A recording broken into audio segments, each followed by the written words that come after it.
kindergarten teacher. The point of this video is to discuss some of the values that I currently have in my classroom that help me be a successful teacher, and some of the dispositions that I would like to work on. Some of the dispositions that I currently have and hold dear to me are high expectations. I have high expectations for every child that comes into my classroom, no matter their background, experience, or learning disability. It's very important to have high expectations so students know the behaviors and the actions that they need to demonstrate in order to be successful. Some of the skills needed to be successful in kindergarten are basic, but they are foundational. Respect for diversity of others is something that I have to have at my school, just considering the demographic. There's a lot of student diversity, and the students are coming from various backgrounds, and they bring a lot to the classroom, and so I have to be sensitive the way that I interact with them and how I approach them in different situations. Curiosity is something that I believe kindergarten teachers must have in order to be successful. Kindergarten is a unique grade level, and that there's so much that the students have not been exposed to or have background information, and so I'm constantly having to adjust my lessons to incorporate explanations to enhance the understanding. And so in that, sometimes I find that I lack some knowledge or explanations on a topic, and so I have to go research so that I can come back and explain it in a better light. Reflection is something I definitely have, and constantly am reflecting on what's going on inside my classroom. I'm a perfectionist, so that automatically puts me in the position of being a natural reflector. I'm always evaluating what went well, what can I change next time with every lesson, and throughout the year I'll find resources that I can keep for future lessons or past lessons for the next year.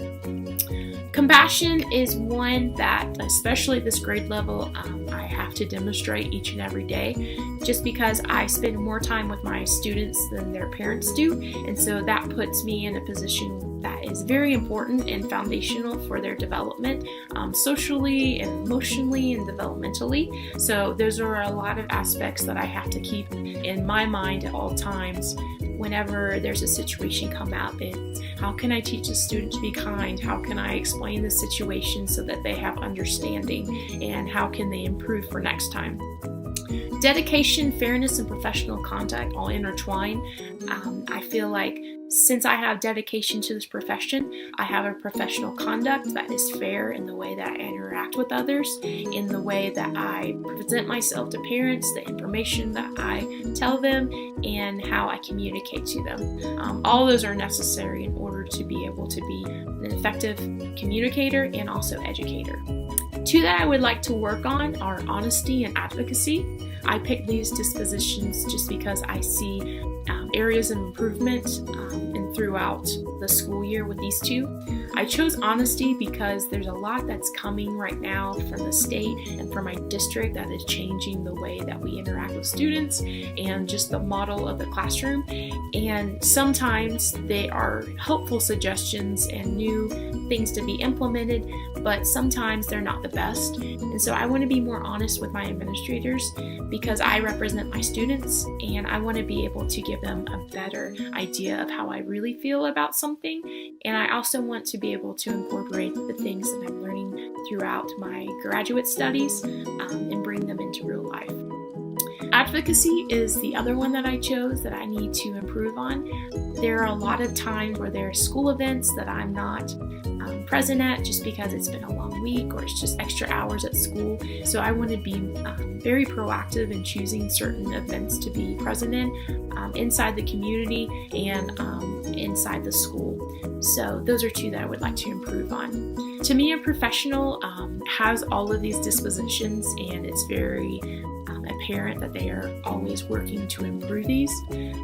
A professional to me is one that is a learner that has curiosity and that they are always looking to see how they can improve their instruction, and they are open to critical feedback.